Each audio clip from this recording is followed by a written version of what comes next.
Salam, hər vaxtınız xeyir olsun dəyərli izləyicilər. Bu xəbər Yasamalda Mida yaşayış kompleksində yaşayan sakinlər üçün nəzərdə tutulub. Xəbərə keçməzdən öncə hər birinizdən xahiş edirəm ki, Avtosaz kanalımı bəyənib abunə olun ki, tez-tez xəbərlərdən, maraqlı məlumatlardan xəbəriniz olsun. Deməli, bu kompleksdə yaşayan sakinlər artıq işdən evə gələndə, televizorun qarşısında əyləşib, çay içib, istirahət eləmək istəyəndə telefonunuza qəfil mesaj gələ bilər ki, hansı ki bu mesaj sizin qanınızı qaraldar, əməlli başlı əhvalınızı korlayar. Söhbət hansı mesajdan gedir? 60 manat 2 cərimə balı ilə nəzərdə tutulan həmin o protokola aid mesajdan gedir ki, bu mesaj artıq telefonlarınıza gəlməkdə olacaq bundan sonra. Deməli, söhbət nədən gedir? Detallı şəkildə məlumatlara keçim. Mida yaşayış kompleksinin ərazisində biz bilirik ki, yeraltı parklanma zonaları yoxdur, yerüstü parklanma zonaları var ki, bu parklanma zonaları da məhdud saydadır, hansı ki, binalardakı mənzil sayına, heç olmasa mənzil sayının 50%-nə uyğun nəzərdə tutulmayıb, yəni çox az şəkildədir, məhdud şəkildədir. Ona görə də insanlar, bu ərazidə yaşayan, bu kompleksdə yaşayan sakinlər, xüsusilə də günün ikinci yarısı 8-dən, axşam saat 8-dən 9-dan sonra işdən evə qaydanda avtomobillərini saxlamağa yer tapa bilmir. Nəticə etibarilə məcbur olub ya piyada səkilərində saxlayır, ya da harda gəldi zibir konteynerlərinin qarşısında, yolun hərəkət istiqamətində və yaxud yoldan bir qədər kənarda, hansı ki torpaq yerlər var ki, hündür yerlər, bəzən off-road maşınları, SUV maşınları qaldırıb həmin torpaq istiqamətdə saxlayırlar. Bəli, məhz bu cür hallara görə artıq aidiyyatı qurumunun əməkdaşları son bir neçə gündür ki, Yasamal Mida yaşayış kompleksinin həyətinə bura gəlir, qəsəbəyə girişdən başlayır və düz çıxışa qədər bu istiqamətdə qaydalardan kənar, qaydalara əməl etməyən, avtomobilinə harda gəldi park edən sürücülərə qarşı mübarizəyə start veriblər. Yəni, söhbət burada həmin avtomobillər aşkar olunaraq cərimələnməsindən gedir, sürücülərə protokollar ünvanlanır və bu protokollarda da artıq o göstərilir ki, sürücülər səkilərdə saxlayıb, pandusların qarşısını kəsib və s. və s. Yəni, cərimələr də burada az deyil. 60 manat 2 bal, yolun hərəkət istiqamətində saxlayanda isə 40 manat nəzərdə tutulur və bu və digər formada piyada zolağının üstündə saxlayıbsa 20 manat məbləğində dayanma durma qaydalarını pozduğuna görə həmin sürücü cərimələnir və s. Bu istiqamətdə mövzunu bir qədər də uzatmaq olar. Amma qısası burada mövcud xəbər ondan ibarətdir ki, artıq işdən evə gələndə bir dənə onu fikirləşmək lazımdır ki, şəhərdə biz bilirik ki, bütün günü çərmələrdən qaça bilmirik. İstənilən ərazidə, istənilən yerdə bir balaca qaydalardan kənara çıxan kimi bilirik ki, kameralar var, xüsusi texniki cihazlar var, dərhal nəqliyyat vasitəmizin dövlət qeydiyyat nişanı aşkar olunur və ünvanımıza elektron qaydada protokol göndərilir. Eləcə də yaşadığımız yerdə də artıq bu cərimələr bizdən və biz də bu cərimələrdən yan qaça bilmirik.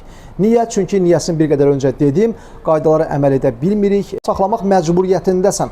İndi biri deyəcək ki, fırlan Midanın həyətini, qəsəbənin həyətini gəz, boş yer tap saxla. Mən o adama sual vermək istəyirəm ki, qardaş, axşam saat 9-dan ondan sonra işdən gəlirsə, bəzən elə insanlarımız var ki, gecə saat 1-dən, 2-dən sonra işdən gəlir, gecə yarıya qədər işləyir, 3-də, 4-də işdən gəlir. Bu saatlarda bu sözü deyən insanlar bir düşsünlər, yuxusuna haram qalsın, düşsün, bu Mida yaşayış kompleksinin həyətini axtarsın, görək bu dediyimiz boş yerlər hardasa varmı? Qətiyyən bir dənə boş yer tapa bilmərsən, istər yaşadığın yerin yaxınlığında olsun, istər bir 300-400 metr kənarda olsun, qətiyyən yer tapmaq mümkün deyil, müşkül məsələdir. Çünki qardaş, yeraltı parklanması yoxdur, yerüstü parklanması da nəzərdə tutulacaq o mövcud mənzil sayına, mövcud sakin sayına görə nəzərdə tutulmayıb və beləliklə də belə bir problemlər ortaya çıxır. Ona görə də belə bir vəziyyətdə konkret olaraq özümüz diqqətli olmalıyıq ki, ən azından belə bir məbləğlərdə, belə bir cərimə balı ilə biz inzibati qaydada məsuliyyətə cəlb olunmayaq. Amma bu cərimələyənlər də bir məsələlər var ki, buna xüsusi diqqətlə yanaşmalıdırlar. Mən hesab edirəm ki, burada elə bir nöqtələr var ki, orada avtomobil saxlayan insanları cərimələmək məncə düzgün deyil. Düz deyil, qanunla olmaz, amma insanlara, piyadalara əgər problem yaratmırsa, uşaq arabası ilə gedənlərə, fiziki imkanları məhdud olan şəxslərin həyətə düşəndə bir problem yaratmırsa, velosiped sürənlərə problem yaratmırsa, uşaqların əylənməyinə, insanların rahat şəkildə mobilliyin təmin olunmasına problem yaratmırsa, burada maşın saxlanılıbsa, məcburiyyətdən deməli saxlanılır və bu insanlar, bu sürücülər hardasa nəzərə alınmalıdır. Söhbət hansı yerlərdən gedir? İndi mən bunu videoda növbəti saniyələrdə mən sizə göstərəcəm. Yəni, belə bir vəziyyət var. Əlqərəz, diqqətli olun, ən azından boş yer tapmağa çalışın ki, evdə oturub o işin stresindən gəlirsən evdə ki, 5-10 dəqiqə dincələrsən, sonra da yatasan və elə bu əsnada qəfil telefonuna mesaj gəlir ki, sən təbrik edirəm 60 manat 2 bal cərimələnirsən və yaxud 40 manat və yaxud 20 manat. Doğrudan vəziyyət qəlizdir, ciddi yanaşmalıyıq bu məsələyə. Ümidvaram ki, bu cərimələnmə mexanizminə başlayan aidiyyəti qurumunun əməkdaşları da ən azından piyadalara problem yaratmayan yerdə məcburiyyətdən saxlanan maşınları heç olmasa belə deyək də yola verər də. Yəni çünki insanlar məcburdur. Mən də razıyam, qardaş.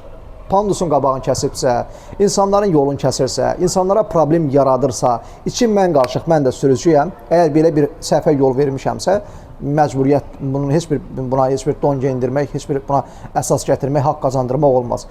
Zibil konteynerlərin qarşısını kəsmişəmsə, yolun hərəkət istiqamətinə saxlayıb başqalarına problem yaratmışamsa, kimisə maşının arxasına saxlayıb o adamın maşınını yerindən tərpətməyə problem yaradıramsa, məni cərimələsinlər. Özü ən ağır formada 5 dəfə gəlsinlər, məni cərimələsinlər. Mən ona səsimi çıxarmaram.